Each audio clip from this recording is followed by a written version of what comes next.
আমি খুব ভালো করে জানি দিদি দিদি নিজের স্বার্থের উঠতে গিয়ে সবার ভালোর জন্য ভাবে।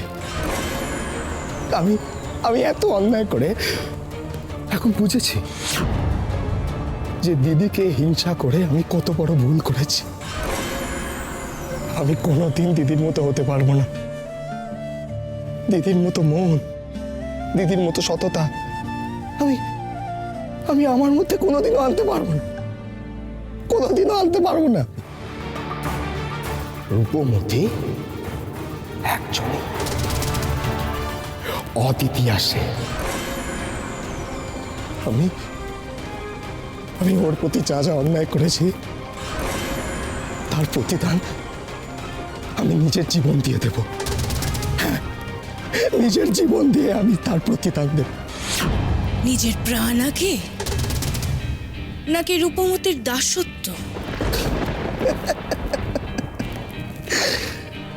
দিদির দাসত্ব করলে আমি তোমার খপ্পরে পড়ে এত অন্যায় করতাম না। আমি তোমাকে বলছি, তুমি আমাকে মেরে ফেলো, কিন্তু দিদি যখন জানতে পারবে যে আমার মৃত্যু তোমার হাতে হয়েছে, তখন তোমার কি হবে, তোমার কি অবস্থা হবে সেটা কিন্তু ভেবে নিও। এত সাহস তোমার? মরো তাহলে। কি হচ্ছে এটা? এসব কি হচ্ছে? কি হচ্ছে এসব?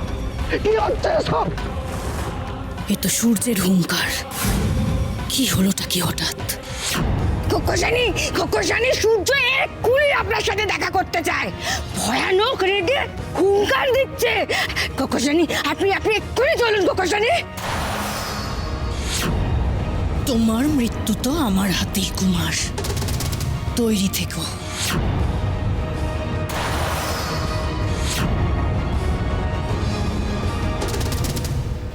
সূর্য তো এই রাজ্যের রাজা, চটিলার সাথে দেখা করতে চায় মানে, তার মানে এমন কি কিছু ঘটেছে? আর দিদি, দিদি কোথায় কোথায় দিদি সেটাই তো বুঝতে পারছি না।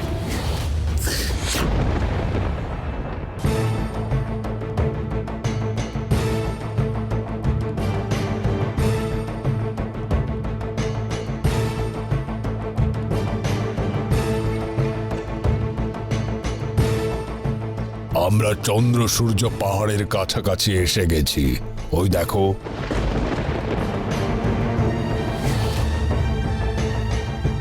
পাহাড়ের একদিকে চন্দ্র আর একদিকে সূর্য, তাই এই পাহাড়ের নাম চন্দ্র সূর্য পাহাড়।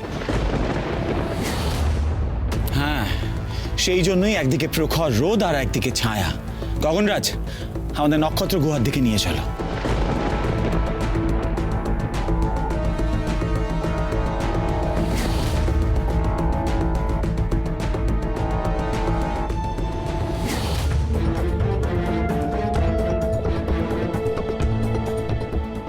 কি এখানে তো কোনো গুহা মুখ নেই, আমরা প্রবেশ করব কিভাবে?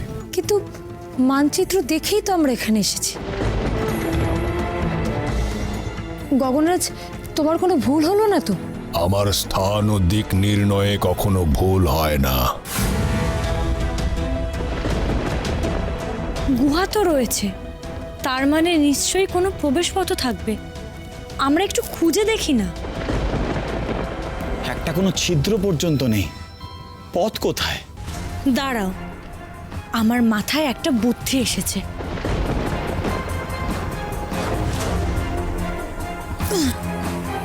এটা কি করছো রূপমতি?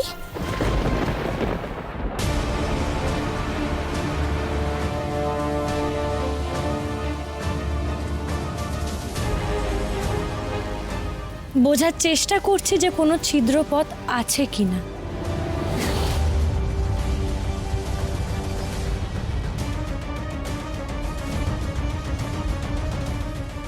যদি কোনো ছিদ্রপথ থাকে তাহলে সূক্ষ্ম পরিমাণে হাওয়া বেরোবে। এই তো,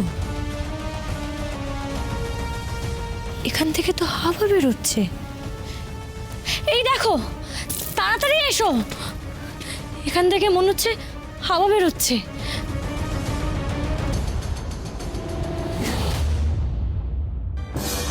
ওই দেখো, দেখতে পাচ্ছ ওখানে একটা সূক্ষ্ম চির ধরেছে মনে হচ্ছে।